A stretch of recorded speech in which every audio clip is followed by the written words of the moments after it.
Man, look what you made me do. It's the WC. Now I'm not playing 2K. This is just a screenshot. The records aren't accurate. Don't pay attention to none of that on the screen. The only thing that you need to pay attention to is the logos. Okay. This is the NBA Finals preview and prediction video. In this video, I will be giving you scenarios for the Pacers to win the NBA Finals. I will be giving you scenarios that the Thunder win the NBA Finals. And then ultimately, I will tell you who will win the NBA Finals and why. Okay, so both sides and then a side. Make sure that you guys like, comment, and subscribe before this video gets too long, man. Get me into the algorithm. There's not too many people that can break this stuff down better than me. Okay, just because the YouTube algorithm don't want to put me dead smack dab in the middle of it to get this video to 100,000, 200,000. This is 200,000 content, believe it or not. Okay, I should be well paid by this platform at this point. But enough about that. Let's get to the preview and prediction of the NBA Finals here, man. Let's get to it. Now, I was thinking about booting up 2K and just kind of letting the stuff play in the background. Nah, I ain't doing all that. No, not doing that.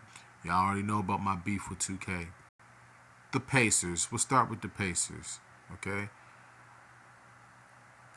Arguably, you could say that their key player here is Halliburton. And we're talking about matchups, right? Let's talk about matchups. How does the Pacers break through that OKC defense? All right. We've seen Halliburton go quiet. Yes, we even during the Eastern Conference Finals, he has gone quiet. But when he's loud, the Pacers are very, very loud. I mean, we talking about they run amok when Halliburton is just throwing up shots. This team is just they're very, very loud. What I mean by loud, I would say that they're volume shooters. They have a lot of volume shooters on their team, and he's the biggest one. So when he doesn't shoot well, the team it's a domino effect.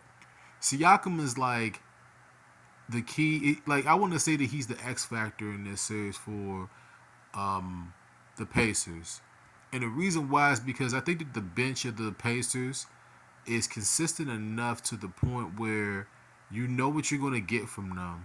Their secondary scoring, you know what you're going to get from them. We're talking about Nemhard. We're talking about Turner. We're talking about Neesmith. We're talking about Matherin. Those guys. Obi Toppin. T.J. McConnell. Like, they've got guys legit that can be starters on half the teams in the league. And I named a lot of guys there. All right, that's definitely more than five if you include Halliburton and Siakam. They have a really great rotation. And I would say, like, when OKC inevitably tries to take Halliburton away, that secondary scoring is what's going to have to show up. They're going to have to show up very, very big, and they've been consistent all season long. So I expect for this series to be very, very interesting for the Pacers coming out.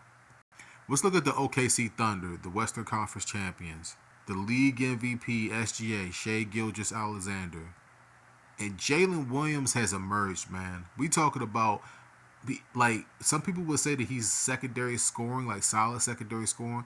He in the Western Conference Finals, arguably he was probably more consistent than SGA. Like that's crazy to say that because SGA is just he's a mid-range maestro.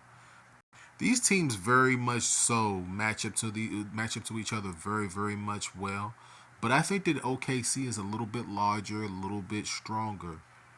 Um, Chet Holmgren is not a guy that you would expect to get double doubles. He's not a double double machine. He's not Jokic, but he's like more so of a finesse four. To to me, I say finesse four because he could do the back to the basket thing. He could do the alley oops thing, but he's somebody that mid range and he can stretch the floor is really nice for the Thunder. Lou Dort is like he kind of reminds me of KCP, like Contovious Coldwell Pope. Like he's a spot up shooter, or he's basically their Robert Ory. So he's there, but he's there to shoot and play a little bit of defense. And on their bench, they've got Isaiah Joe. They got Aaron Wiggins.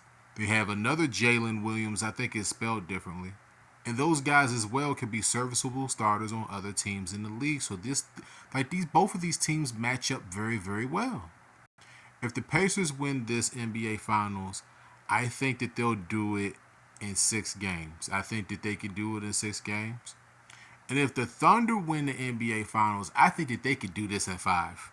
I think that they could completely take Halliburton out of the game with guys like Caruso and just run waves at him. I think that they can do that. They're going to have to do that to slow down Halliburton and not long enough in order to win this series.